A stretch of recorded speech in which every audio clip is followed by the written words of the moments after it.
Hey guys, and welcome to the video. Today we are going to be talking about the 10 affordable alternatives to high-end luxury watches. So I will see you all on the other side of the intro.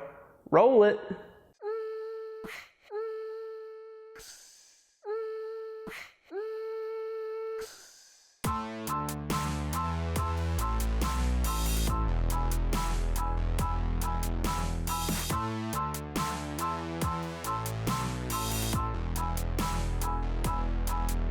Alright, so as you guys know, not everyone can afford a $19,000 watch, and pretty much that's what we're going to be taking a look at today. The high-end luxury timepieces that we're going to be finding cheap alternatives for, or affordable alternatives for, range from $19,000 all the way down to about $2,000. And the affordable alternatives are all under $1,000. And in a lot of cases, we're talking about 15% of the cost for a similar watch with a very similar design. So let us hop right on into it. I'll put a number up here so you can see where we are in the video, and you can skip ahead if a design doesn't fit your style. So first we have a Lange Son, geez, I totally messed that up, 1815. This is about $19,000 retail, which I don't know about you, but I'm not making that kind of YouTube money yet. Maybe one day, but not yet. So the affordable alternative to this piece is the Hamilton Navy Pioneer, and if you see me looking down, I'm actually looking at my computer where I have all of the information I need for this wonderful video, but when I do look down, I'll put pictures up so you don't have to stare into my head. So the Hamilton Navy Pioneer is just about $700. And it's an automatic piece. They look very, very similar. The hand designs are a little bit different, and then the sub-dial at the 6 o'clock position is a little bit different. And the Hamilton actually has a date complication that the Lange & Son doesn't have. So that's quite interesting. I believe that this Hamilton also has a display back case, but I'm not sure about the Lange & Son.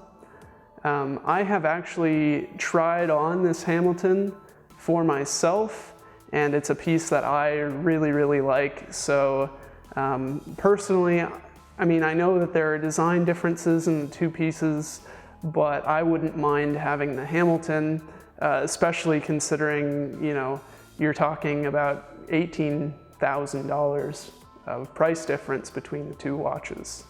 So now we're going to move on to the Blancpain 50 Fathoms. This is a diving watch that I think is really, really cool. I really like the design, and I think up next on my purchase list, the new additions to the collection, I may purchase one of the affordable alternatives that I'm going to mention right now. So instead of getting the $11,000 Blancpain, you could get the Seiko SNZH57, which is about $150 on Amazon. And you can actually mod the dial if you are interested. I mean, at $150, it's kind of a cheap watch, so I mean, cheap relatively speaking. I think it's still pretty good value, but it's not so expensive that you would be really worried about breaking it.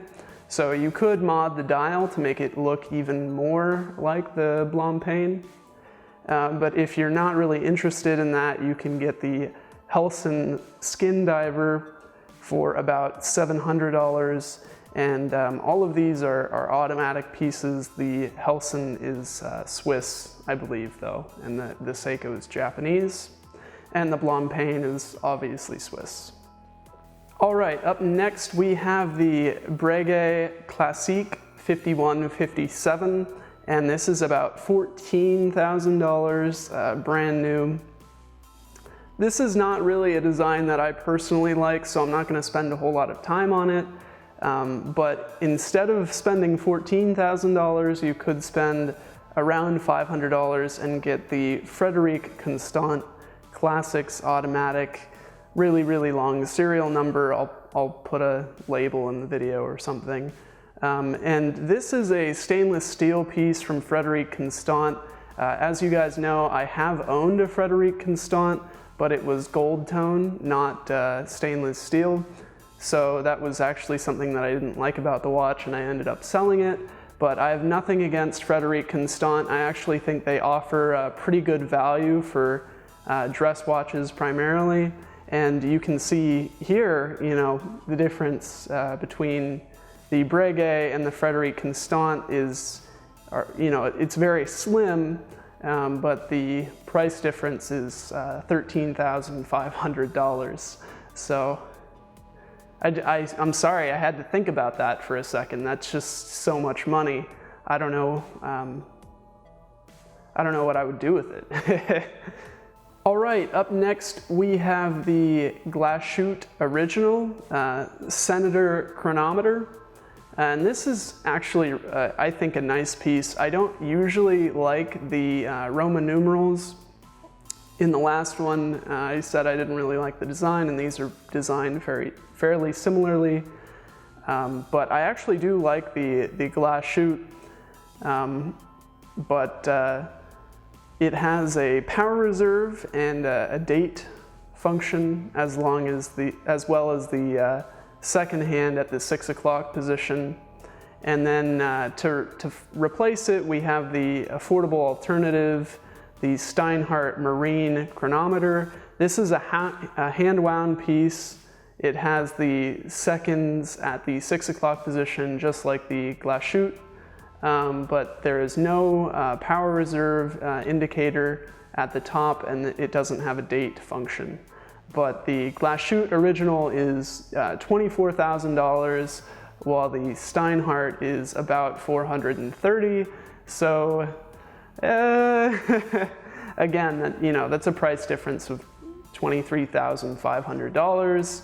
And I don't know, I like the Steinhardt movements. I think they look pretty cool. I haven't owned a hand-wound watch personally, so there may be a point in time when I pick up the Steinhardt, but I'm not sure yet. But I think you'll agree with me that a price difference of $23,000 is, you know, you're willing to make some sacrifices if it's gonna save you, you know, the cost of a car.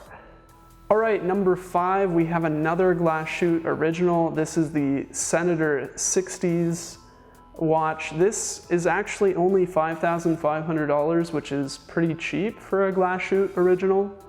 But to replace it, or the affordable alternative, we have the Zeppelin series Flatline.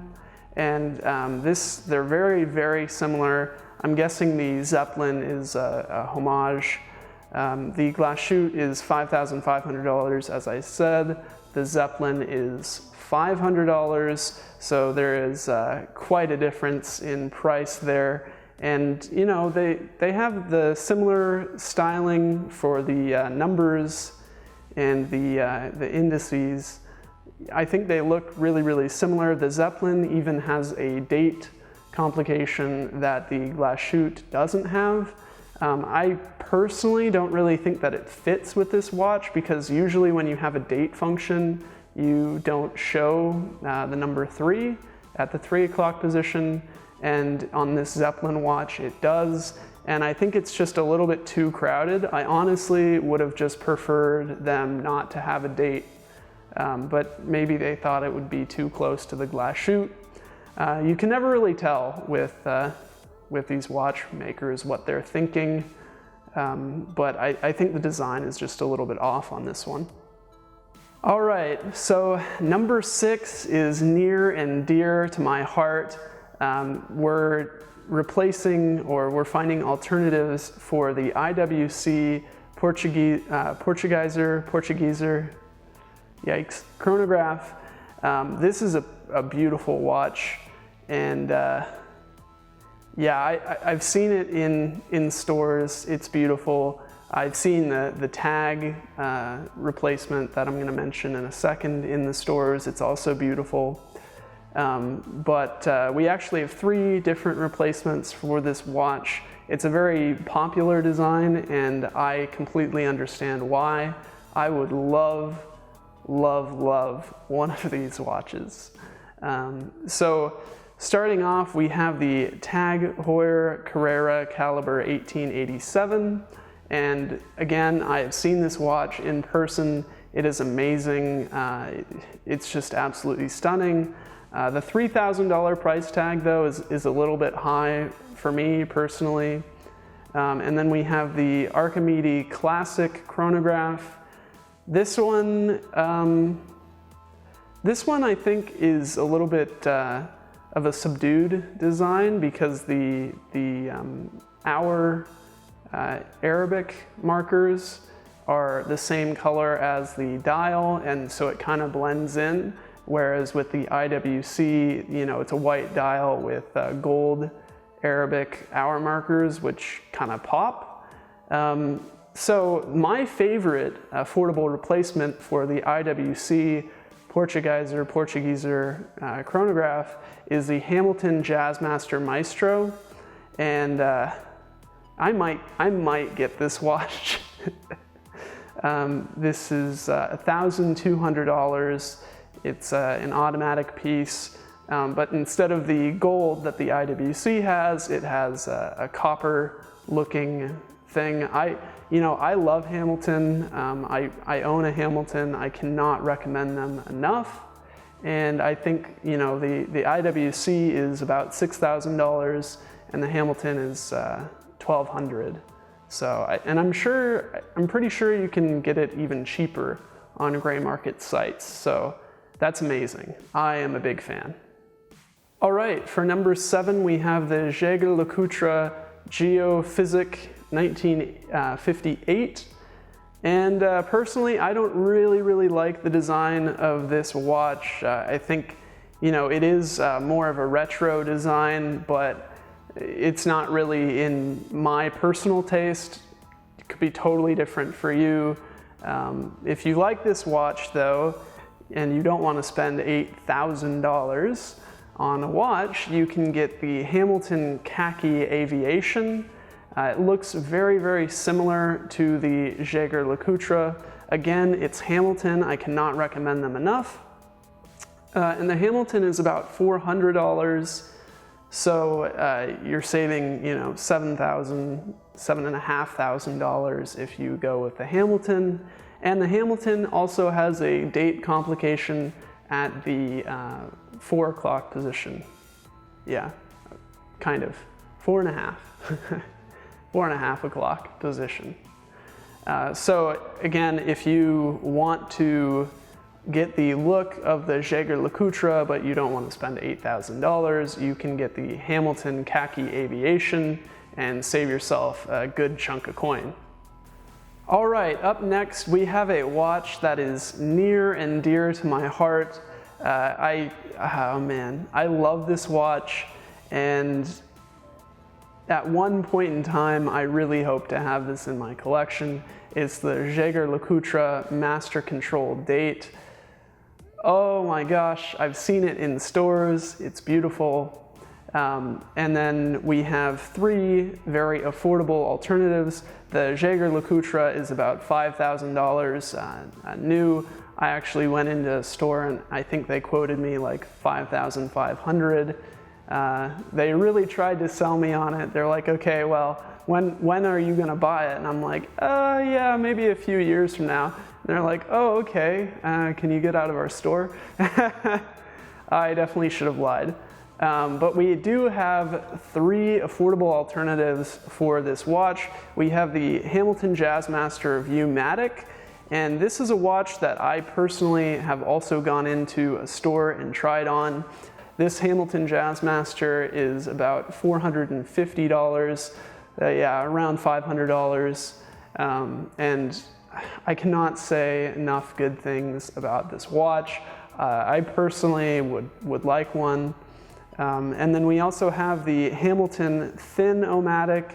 It doesn't have as much of a texture on the dial as the Hamilton Jazzmaster Viewmatic, but it does look a little bit more like the Jaeger-LeCoultre. And if that's your only objective is to have your watch mistaken for the Jaeger-LeCoultre, I would get the Hamilton thin-o-matic. As we discussed earlier, this Hamilton thin-o-matic has the 3 Arabic numeral next to the date window, which again, I think clutters the design of the watch. I would have preferred to have the 3 omitted like it is omitted on the Jaeger-LeCoultre. But the Hamilton thin-o-matic, excuse me, is only about $530. And then if you want to go really, really, really cheap, this is like a crazy, crazy discount. You could get the Seiko SNX 121, which is about $90, and that is also automatic. Crazy. You can get some crazy cheap automatic watches. I am completely blown away. This is a Seiko 5, and I have to say it does look pretty dang close to the Jaeger-LeCoultre, but the Seiko has the day and the date complication. So, I mean, it is a little bit more usable, and I would say you could wear the Seiko pretty much anywhere, whereas the Jaeger-LeCoultre is definitely more of a formal wear. All right, I want to move on because I don't want this video to be a million years long. Up next, we have, we have my favorite one. And I think you guys will also like this one. I am not a big fan of Longines and their current offerings. So up next we have the Longines Hydro Conquest, which is about $800. I don't really like the design of this piece, and I think it's just a little bit too bold and in your face. If you see the picture now, you may understand what I'm saying. You may think I'm crazy. If you think I'm crazy, definitely leave a comment below. Josh, you're crazy. But an affordable alternative is the Orient Mako, and they just came out with the Orient Mako 2. I am so excited. I am going to get the Orient Mako 2 very soon, probably in the next month, and we'll have a review up on the channel, so be tuned in for that. Definitely subscribe so you don't miss it. But you can get a blue dial version of the Orient Mako 2, and it looks so close to the Longines Hydro Conquest, and the Hydro Conquest is $750 to $800, while the Orient Mako 2 is $150 to $200. So, you know, you're saving about $500 there. And honestly, I would prefer to have the Orient and a little bit of extra cash rather than buying the Longines. I think you're paying for the name when you're buying a Longines. You can feel free to disagree with me on that, but that is my personal opinion. All right, so we are on to number 10 in our 10 affordable alternatives to high-end luxury timepieces. Here we have the Omega Seamaster Aqua Terra, which is about $4,000 new. And kind of the really cool hallmarks of this piece are the striped dial design, and then the kind of the pointy hour markers and the arrow tipped hands. And you can get something very similar. You can get the striped dial with a little bit of a different hand and hour marker combination if you go for the Seiko SARX, S-A-R-X 013 or 015. These are about $430.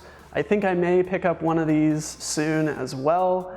I really love the striped dial design, and man, I mean, I've had the textured dials, I've had the plain dials, I've had black, I've had white. I just need the blue and I need the stripes, man. So, but if you don't want to go with the Seiko, you could get the Orient Star Standard Date. This is about $500. And actually, I kind of prefer the hand design on the Orient Star Standard Date a little bit better. I think it more closely matches the Omega Seamaster Aqua Terra, but none of them really have that iconic arrow minute marker that the Omegas have. So personally, I do think that the Omegas are nice. Their prices may be a little bit high, but you know, you are getting a little bit of a higher quality movement. So I don't know, I think the Omega might be able to justify its price, but if you can't justify spending $4,000 on a watch, you could spend a lot less and get the Seiko or the Orient. So, just a quick shout out, we actually got these affordable alternatives from a Reddit posting. I'll link that in the comments section down below. But thank you for watching. My name is Josh, and subscribe if you'd like to see more videos like this, and I will see you all later. Bye.